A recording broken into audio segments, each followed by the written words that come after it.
1, 2절을 다시 보시게 되면 라헬이 자기가 야곱에게서 아들을 낳지 못함을 보고 그의 언니를 시기하여 야곱에게 이르되 내게 자식을 낳게 하라. 그렇지 아니하면 내가 죽겠노라. 야곱이 라헬에게 성을 내어 이르되 그대를 임신하지 못하게 하시는 이는 하나님이시니 내가 하나님을 대신하겠느냐. 라헬이 남편에게 짜증을 내면서 억지를 부렸어요. 나로 하여금 아이를 낳게 해주라고. 그렇지 않으면 콱 죽어버릴 거라고. 그래가지고 야곱이 승리를 내면서 아니 내가 아이를 낳게 하냐고 하나님이 허락이 있어야 낳는 거지. 그러면서 승질을 나게 됐는데 여러분 그동안 야곱이 라헬하고 잠자리를 자주 안 해서 아기를 못 낳는 거예요? 야곱이 라헬을 제일 사랑했어요. 이쁘고 마음이 들어가지고 거의 대부분 누구 처소에 있었어요? 라헬의 처소에 있었어요. 그러니까 누구보다도 같이 하는 시간이 많았는데 그래도 아이를 갖지를 못하고 있었단 말이지요. 그래서 막 짜증내가면서 막 억지를 부리면서 아이를 낳게 하자면 나는 콱 죽는다고 막 이러고 그냥 그랬으니까 아이고 어기가 없어가지고 아니 하나님이 허락하셔야지 내가 어떻게 하는 거야 이러면서 이제 같이 화를 내게 되었다는 거예요. 그런데 이렇게 된 것이 사실은 언니하고도 상관이 있습니다. 누구를 시기하여? 언니를 시기하여 이런 말이 나오게 된 거예요. 언니 레아는 이쁘지는 않지만 그래도 어떻게 하나님의 사랑하셔가지고 그동안 아이를 낳게 됐는데 르벤 그리고 시몬, 레위, 유다 벌써 네 아들을 낳고 있었단 말이요. 그런데 이제 언니를 시기했다고 하는데 하여간 언니가 아이를 많이 낳은 것이 좋으니까 그것이 이제 시기가 되는 거잖아요. 나쁜 걸 시기한다는 건 없어요. 하여간 누가 잘 되니까 이제 시기가 됐는데 당시 고대에는 아기를 많이 낳는 여인이 가문을 세우는 덕 있는 여인이 되는 거지요. 그리고 그 여인은 아기를 많이 낳는다는 것은 하나님의 각별한 은총이 있어서 아기를 많이 낳는 것이 되는 것입니다. 여러분 고대에는 농사짓고 목축을 하게 되는데 그때는 뭐 기계가 있는 것이 아니고 다 사람의 손을 필요로 하기 때문에 아이를 많이 낳아야 노동력이 생산력이 확보가 되는 거예요. 그래서 여자는 결혼하게 되면 무조건 애를 많이 낳아야 되는 것입니다. 우리 어렸을 때는 몇은 기본 낳아야 돼요?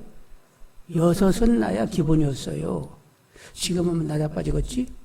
근데 우리 어렸을 때는 그냥 이 집도 6, 저 집도 6, 그리고 많은 데는 7, 8 뭐 이렇게 갔단 말이요. 근데 더 고대에는 아이를 많이 낳는 것이 가문을 세우는 것이기 때문에 그렇게 아이를 많이 낳는 여인들이 그렇게 우대를 받게 되는 거지요.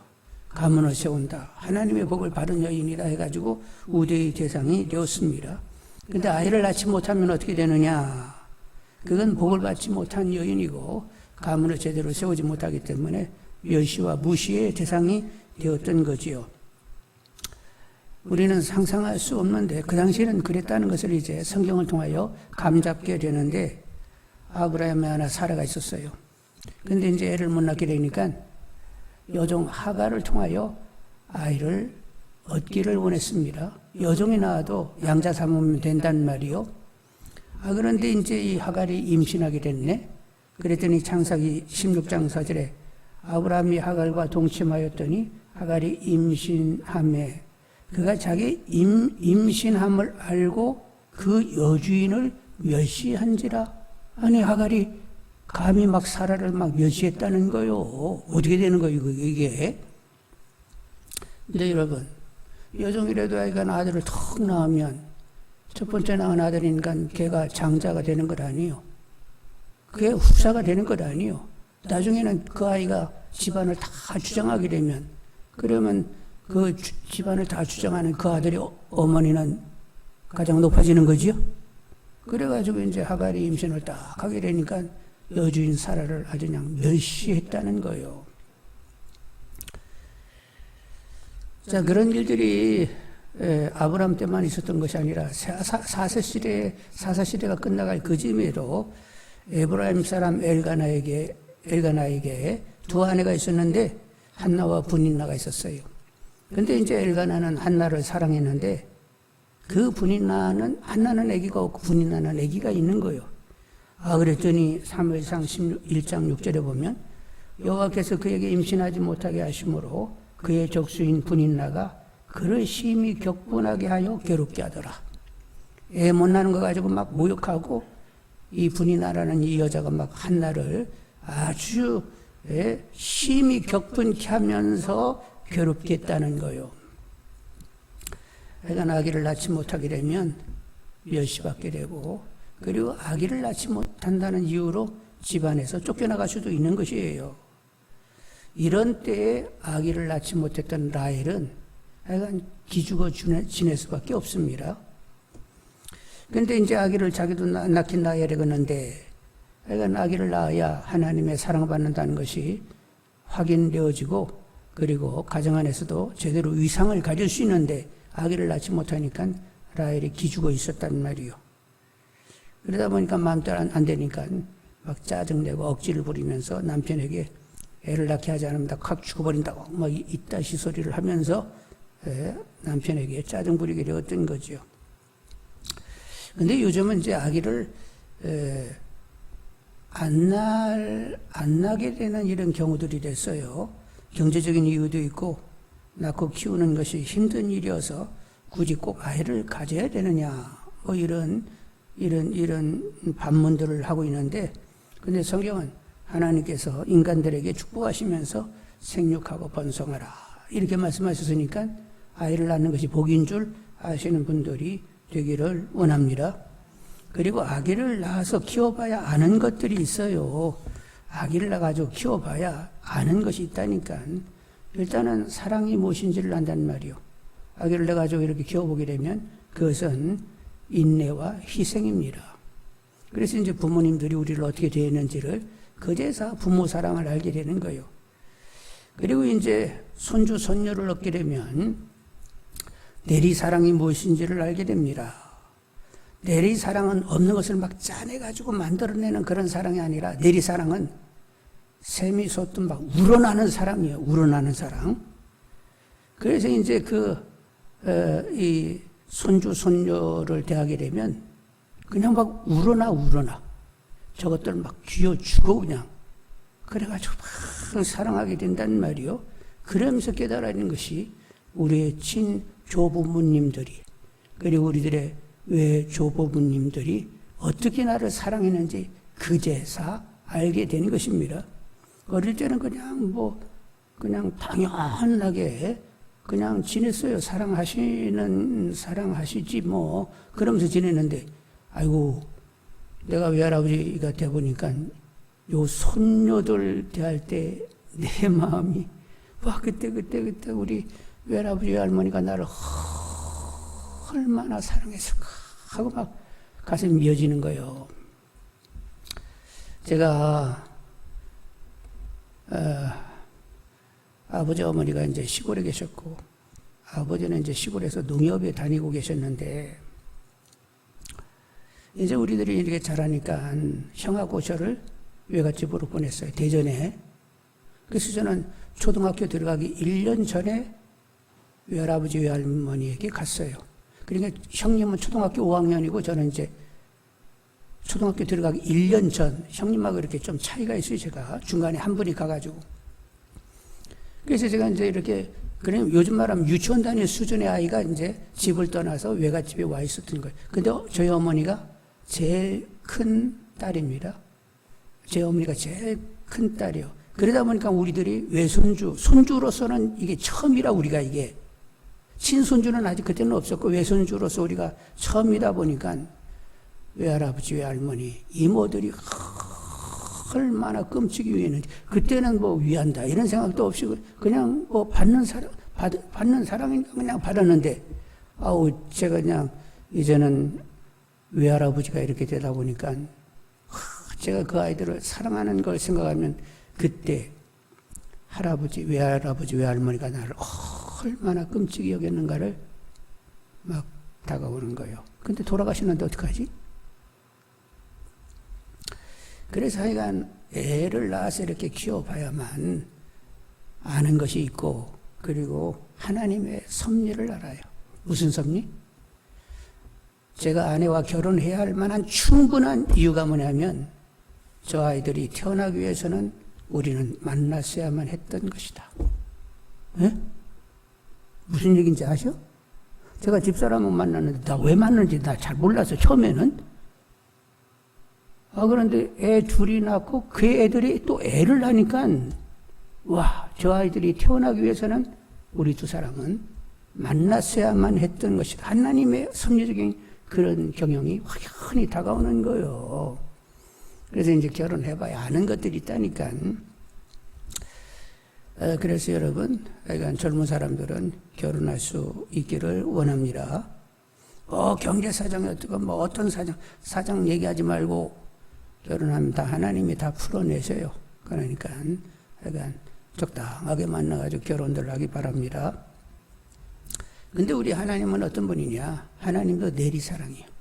하나님도 우러나는 마음으로 우리를 사랑하시고, 무지무지 하나님도 막 인내하시고 헌신적으로 우리를 사랑하십니다. 그래서 여러분, 하나님을 더 알기를 원합니다. 우선 깊고 순수하고 변함없는 하나님의 사랑으로 행복한 분들이 다 되기를 원합니다. 이것이 우선되지 않으면 어디 가서 사랑을 취하려고 해도 그건 채워지는 것이 아니에요. 다른 사랑 가지고는 채워지질 않아요. 하여간 하나님의 사랑이 깊게 다가야만 진정한 영혼의 참 만족이 있게 되는 것입니다. 그러니까 하나님으로 나 행복해 이렇게 마음이 와지는 분들이 다 되기를 주님의 이름으로 축원드립니다. 하나님으로 정말로 나 행복하면 한번 그 자리에서 흔들어 보세요.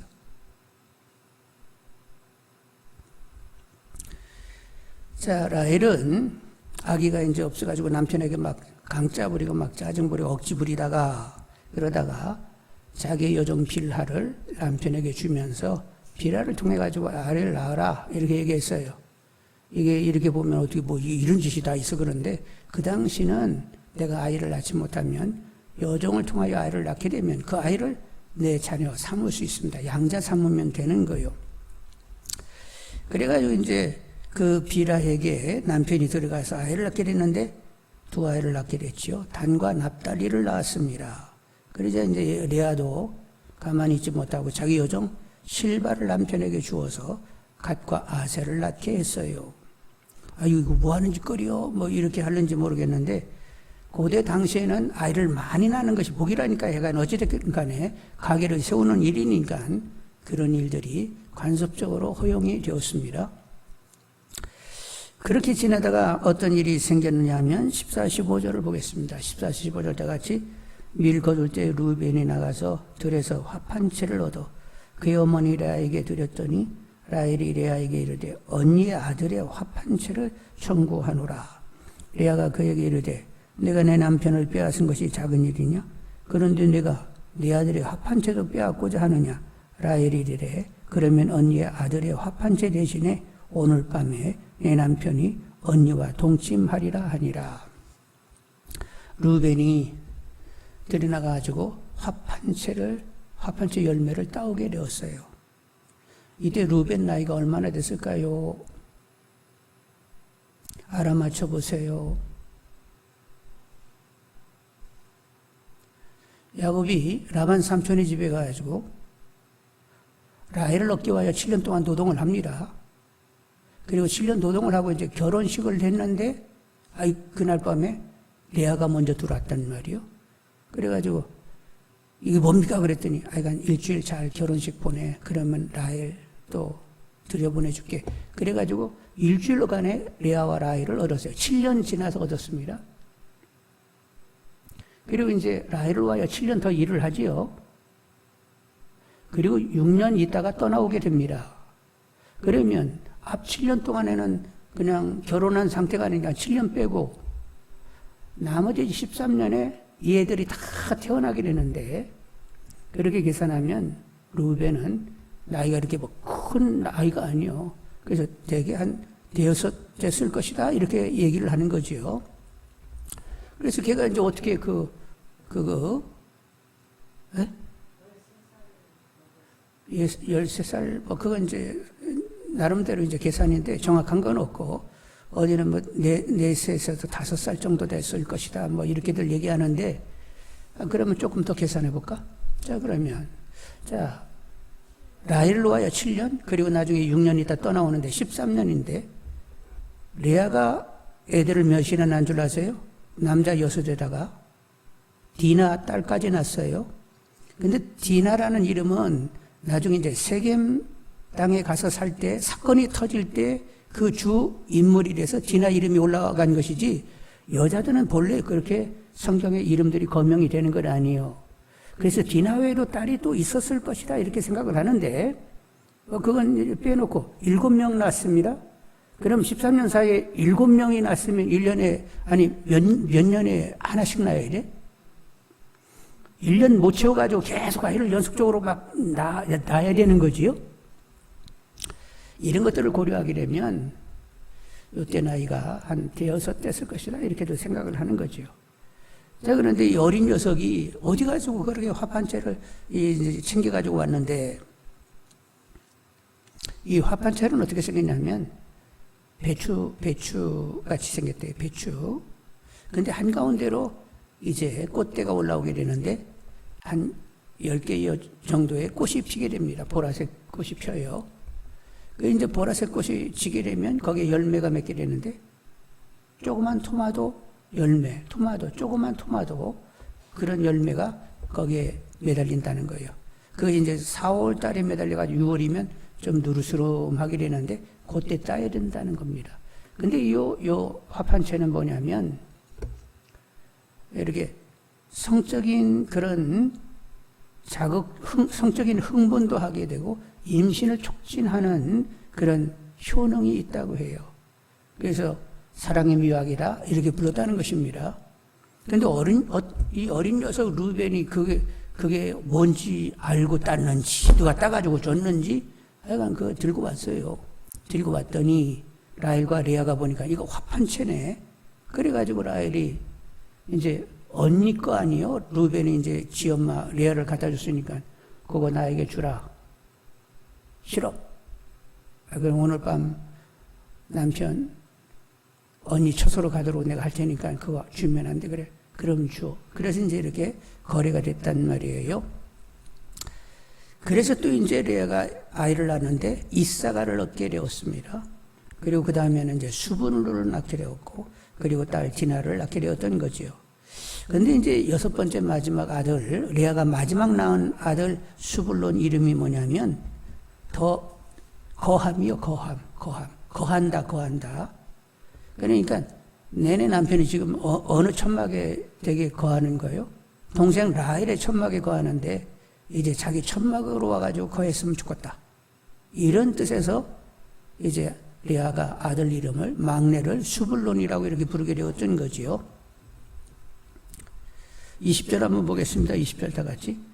레아가 이르되 하나님이 내게 후한 선물을 주시도다.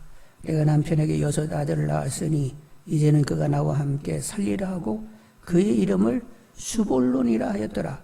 나와 함께 살리라 이런 뜻으로, 나와 함께 거하리라 이런 뜻으로 수볼론 이렇게 이름을 줬다는 거예요. 그래서 레아는 남편이 라헬의 처소로 그냥 쑥쑥 들어가는 거, 그것 때문에 늘 이렇게 한시롭고 나하고 좀 이렇게 좀 지냈으면 좋겠다 이런 소원이 가시지를 않는 거예요. 그런데 하나님이 이 소원을 결국은 이루십니다. 어떻게 이루셨다고 했죠? 라헬이 베냐민을 낳으면서 죽어요. 해산하면서 그냥 죽는다니까요, 베냐민을. 그래가지고 이제 이렇게 라헬이 일찍 죽어서 그 뒤로 얼마가는 이제 레아가 남편을 독차지하게 되었던 거죠. 그래서 그렇게 이 레아의 소원도 이루어지게 됩니다. 하나님은 공평하신 분이요. 자, 그래서 레아가 화판채를 먹어가지고 아기를 낳느냐? 못 낳았어요. 뭘 먹어서 낳는 것이 아니라 누구의 허락이라고? 하나님의 허락이 전까지는 뭘 먹어도 낳는 것이 아니라니까요. 근데 이제 때가 돼가지고 하나님께서 하나님의 때에 하나님의 방법으로 결국 라헬에게도 아이를 갖게 하는 거지요. 22절로 24절 보겠습니다. 22절로 24절. 하나님의 라헬을 생각하신지라 하나님이 그의 소원을 들으시고 그의 태를 여섰으므로 그가 임신하여 아들을 낳고 이르되 하나님이 내 부끄러움을 씻으셨도다 하고, 애를 못 낳는 것은 이건 수치요, 여인으로서 여자 노릇을 제대로 못하는 수치였단 말이요. 근데 그것을 깨끗이 가셨다는 거예요. 그 이름을 요셉이라 하니 여호와는 다시 다른 아들을 내게 더하시기를 원하노라 하였더라. 요셉의 뜻은 뭐예요? 더하시다. 더함이요, 더함. 더한다는 거예요. 요셉 말고 또 아들을 또 낳았으면 좋겠다. 이래서 더함이라는 뜻의 요셉이라는 이름을 지게 되었던 거죠. 근데 하나님께서 또 이 소원도 들어주셨네. 그래서 나중에 베냐민을 낳게 되었던 거지요. 하나님께서는 선하게 응답하시는 분입니다. 하나님은 사람을 다루시면서 근데 다 복되게 하세요. 당신의 자녀들 다 합력하여 뭐가 되게 한다고? 선이 되게 하신다고. 결국은 다 좋게 만들어내십니다. 이제 우리가 이렇게 레아와 라헬을 이렇게 주목하여 봤는데, 그러면 실바와 빌하는 뭐야? 뭐 이렇게 질문할 수도 있어요. 이 빌하와 실바, 그들은 하나님의 혜택을 못 얻는 거 아닌가 이렇게 생각하는데, 아니 그 아들들이 이스라엘의 12지파의 조상들이 했다는 걸 아니요. 예? 실바와 빌하의 두 아들도 다 이스라엘 지파의 조상들이 다 됐다니까요.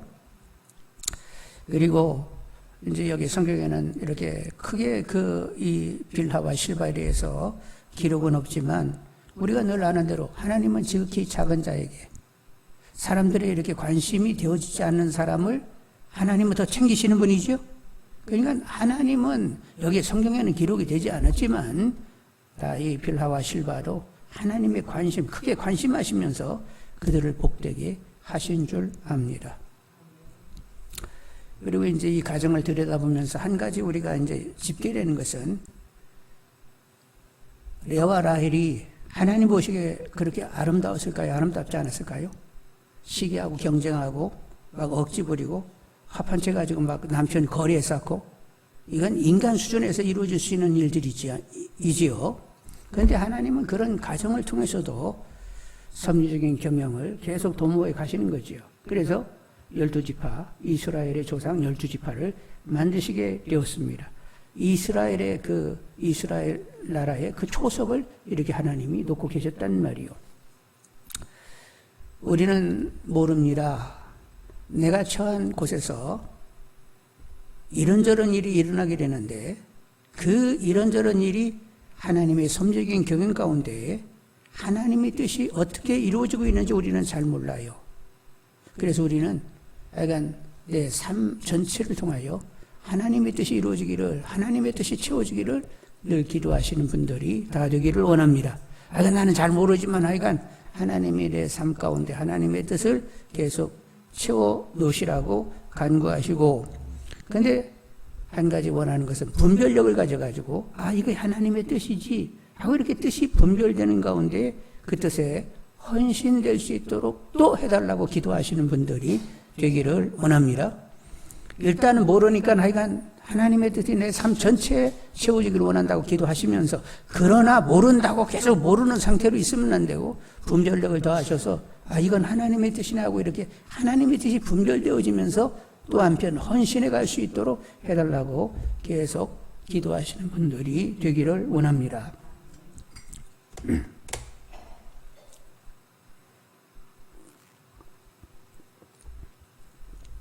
이렇게 요셉을 낳고 11아들이 됐는데, 그래서 요셉을 낳고는 이제 야곱이 아무래도 라반 삼촌 집에서 떠나야 되지 않겠느냐 이런 생각을 한 것 같아요. 라반 삼촌 밑에서는 이렇게 경제적으로 독립할 수 있는 경우를 삼촌이 만들어주지 않을 것 같았습니다.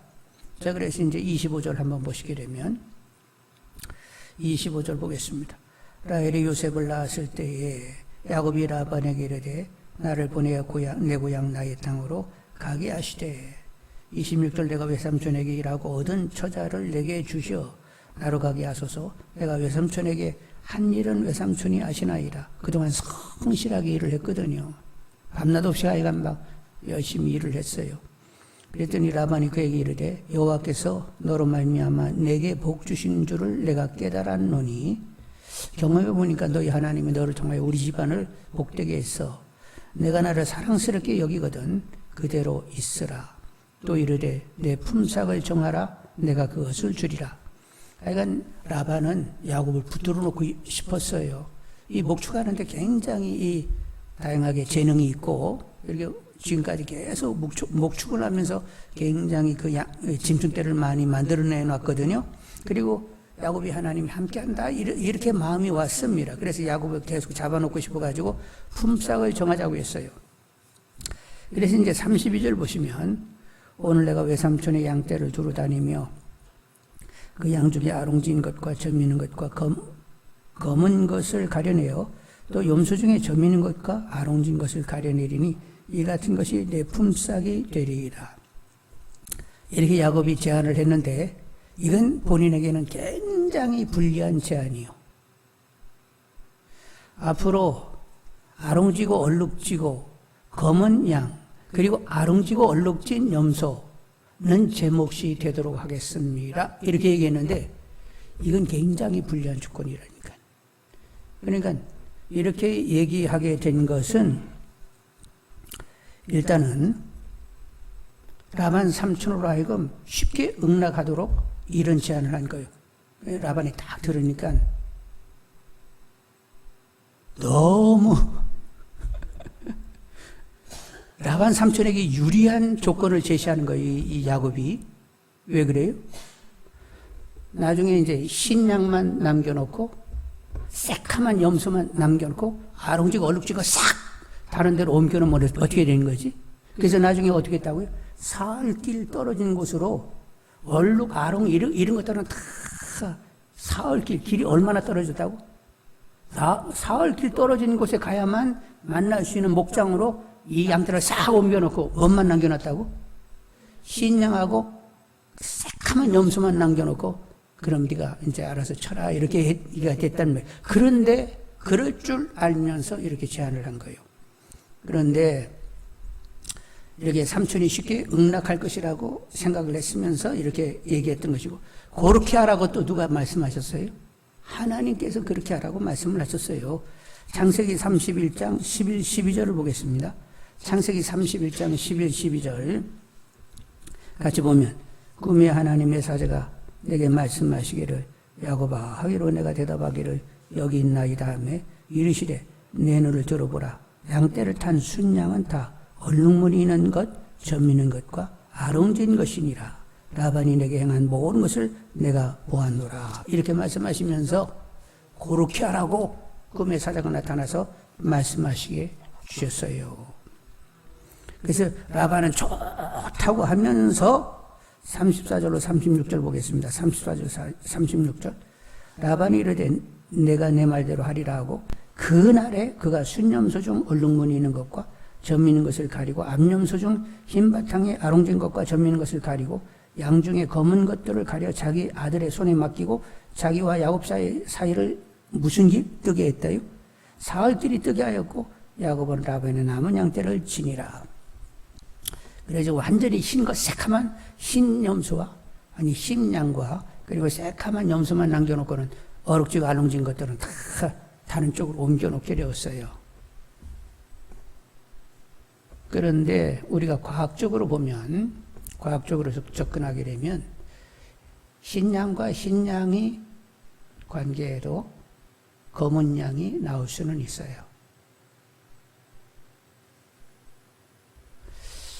설명을 어떻게 해야 되는가. 자, 양의 흰 유전자, 양을 희게 만드는 유전자 A라고 합시다. 양을 희게 만드는 유전자를 A라고 하고 양을 검게 만드는 유전자를 B라고 얘기하면 어떤 것이 우성이냐고 하면 희게 만드는 것이 우성이에요. 그래서 검은 양하고 흰 양이 이렇게 만나게 됐다. 흰 양하고 검은 양이 이렇게 교미를 됐다. 그러면 이쪽은 A고 이쪽이 B이면 이렇게 만나게 되면 AB가 되지요? 근데 어쩐 쪽이 우성이라고? A가 우성이니까 신양과 검은 양이 만나서 교미해도 AB를 가지고 있으나 A가 신 것이 우성이니까 신양으로 이렇게 태어나는 거예요. 신양으로. 그런데 신양 AP 유전자를 가진 신양과 AP 유전자를 가진 신양이 서로 만났다. 그러면 AA가 나타날 수도 있고 AB가 나타날 수도 있고 BB가 나타날 수 있는 거예요. 그래서 처음에는 이렇게 신 것들이 만났는데 어떻게 보니까 검은 것이 나타날 수도 있는 거란 말이에요. 유전자를 뭘 가지고 있어요? B를 가지고 있어요. AB 하면 식에 나타나는데 결국 AB가 만나게 되면 BB도 이렇게 만나게 돼가지고 검은 것이 나올 수 있다는 거예요. 그런데 우리는 이렇게 성경을 볼 때 과학적으로만 얘기하면 안 돼요. 그럴 수도 있지만 하나님께서 방법을 내시기를 이제 이렇게 양이나 염소가 와가지고 교미를 하게 되면 어떻게 했다고? 버드나무는 여기 이제 포플라이고 살구나무는 아몬드 나무이고 그리고 신풍나무는 플라타너스 나무인데 이 가지를 군데군데 벗겨가지고 얼룩달룩하게 만드는 거예요. 그래서 그것들 앞에 이렇게 보이게 되면 그렇게 교미하면 희한하게 그것들이 그냥 다 얼룩달룩 아롱지고 막 이렇게 나오는 거예요. 이건 누구만이 하실 수 있는 거예요? 하나님만이 하실 수 있는 것입니다. 그러니까 과학적으로도 이렇게 섞일 수도 있지만 하나님은 하나님의 수준에서 또 이런 놀라운 역사를 도모하시게 된 거지요. 그래서 이제 결국 야곱이 이렇게 번성하게 되었는데 번성하게 됐다 하면 그 당시는 그 사람이 굉장히 거부가 된 것은 뭘 가지고 알아요? 노비와 짐승의 수. 그 집에서 일하는 노비들이 얼마나 되는지, 짐승의 수가 얼마나 되는지를 가지고 그 사람의 번성을 알 수가 있단 말이요. 43절 읽어보겠습니다. 43절 다 같이. 이에 그 사람이 매우 번창하여 양떼와 뭐가 있다고? 노비와 낙타와 나귀가 많았더라.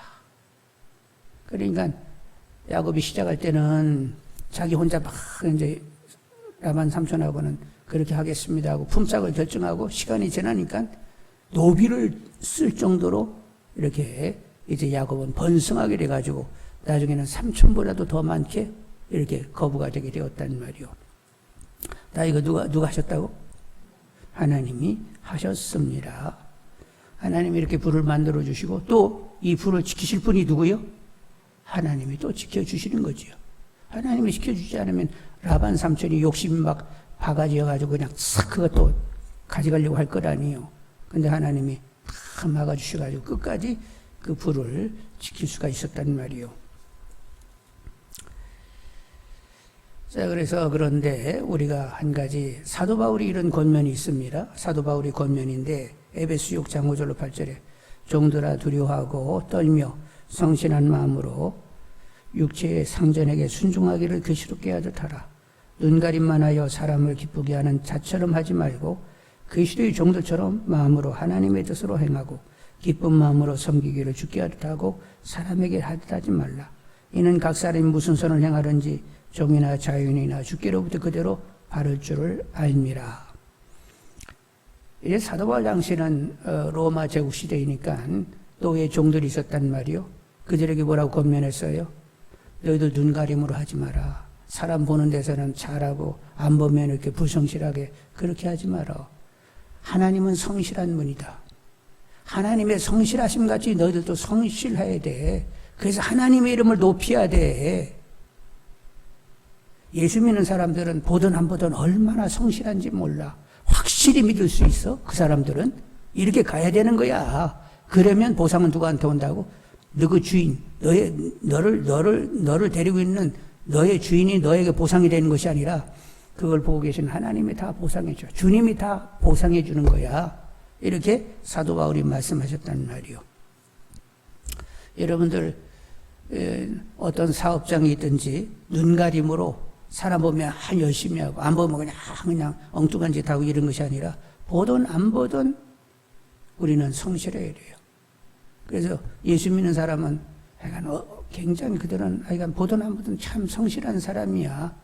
그리고 어디에 가든지 주인을 누구같이 여기라고 했어요? 주께 대하듯 하라고 했습니다. 참 그들은 겸손해. 이렇게 인정이 되어야 된단 말이요. 그러니까 그렇게 겸손하게 성실하시게 되면 하나님 이름이 높아지게 되는 것이고, 그리고 그걸 다 이렇게 밝히 보시잖아요. 하나님은 눈동자같이 보고 계신 하나님께서 그분이 직접 보상이 되어 주시는 것입니다. 그러니까 누가 우리를 뭐 잘해주고 못해주고 이런 거 따질 거 없어요.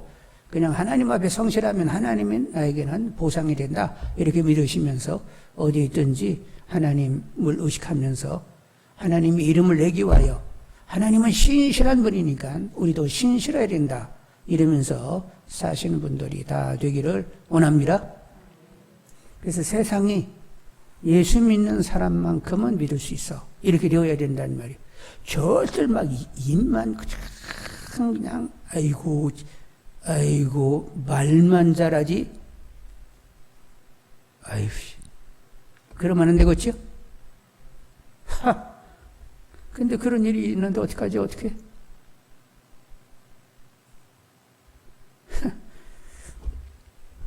옛날에 우리 동기 가운데 경제기원에서,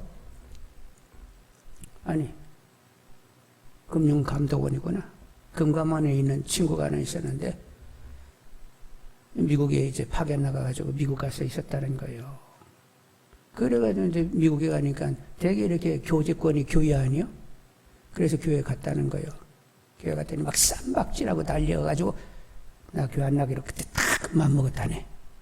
나는 그 녀석이 오래간만에 찾아와가지고 참 막 몇 년 만이요. 고등학교 때 만나고 이제 헤어졌는데 그 녀석이 어떻게 갑자기 또 찾아왔어요.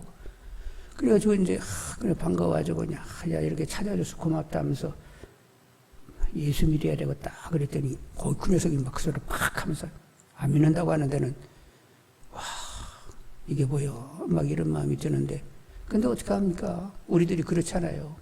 어디 갔는지 성실해야 되는데 그냥 입만 있지 그냥 성실하지도 않고 그냥 서로 이렇게 편안하게 이렇게 화평하게 해야 되는데 그냥 쌈박질만 해서 이게 우리 모습이란 말이요. 누구를 모시고 산다고 우리는? 주님을 모시고 사면 온유 겸손이 기본이 되어야 되겠네. 하나님을 모시고 살면 의로 살아야 되지 않겠어요? 그리고 신실해야 되지 않겠어요? 하여간 하나님 모시고 하나님 이름을 나타내는, 주님 모시고 주님을 존귀를 드러내면서 하여간 예수 믿는 사람들은 참 신실해. 그들은 왠지 존귀한지 모르겠어. 향이 있어. 막 이렇게 되어야 된단 말이요. 그렇게 살 수 있기를 늘 기도하시는 분들이 다 되기를 원합니다. 하나님은 야곱을 통하여 이제 12지파를 이렇게 만들어내시는데 그 기초를 하나씩 이렇게 놓으시게 되었고, 그리고 야곱을 부유하게 만드셨습니다. 나중에 그 가족 70인은 어디로 내려가요? 애굽으로 내려가게 됩니다. 요셉의 후원으로 이제 내려가게 되는데, 애굽에 내려가서 430년이 지나면 출애굽이라고 하는 구약에서 가장 큰 구원 역사가 이루어지게 되잖아요. 그 일의 기초를 또 야곱의 가정이 이루어내게 된단 말이요. 근데 야곱은 그런 모든 사정을 다 아는 거예요, 모르는 거예요? 아니요. 그냥 하루하루 산 거예요. 하루하루 살아. 그래서 집안에서 복잡거리고 그냥 막 라헬이 막 애모나게 하면 다 쫙 막 이런 소리도 들어가면서 이제 그렇게 막, 그리고 레아하고 뭐 라헬은 막 시기다툼 하면서 막 이렇게 지내는데, 약간 하나님의 전체적인 섬재적인 경험을 모르잖아요. 근데 하루하루 살았는데 하나님은 그 가정을 통하여 하나님의 뜻한 바를 다 이렇게 이루어가고 계셨단 말이요. 약간 몰라요. 앞으로 놀라운 출애굽을 위하여 우리가 준비되고 있는가, 그런 거 하나도 생각도 않고 그냥 어떻게 그냥 기근 가운데 요셉이 총리에 뛰어 그러면서 내려갔단 말이요. 근데 하나님은 출애굽을 다시 이렇게 준비하고 있었단 말이지요. 약간 우리는 모릅니다. 근데 하나님은 우리의 삶을 계속 경영해 내시는 줄 압니다. 근데 나중에 야곱이 어디 가가지고 이제 다 알게 됐어요? 천국에 올라가가지고 보니까, 아니 430년이 지나니까 막 출애굽의 역사가 막 이루어지고 있네. 아이고, 우리가 거기 내려간 것은 이 날을 위하여 이제 천국에서는 다 볼 거라니요.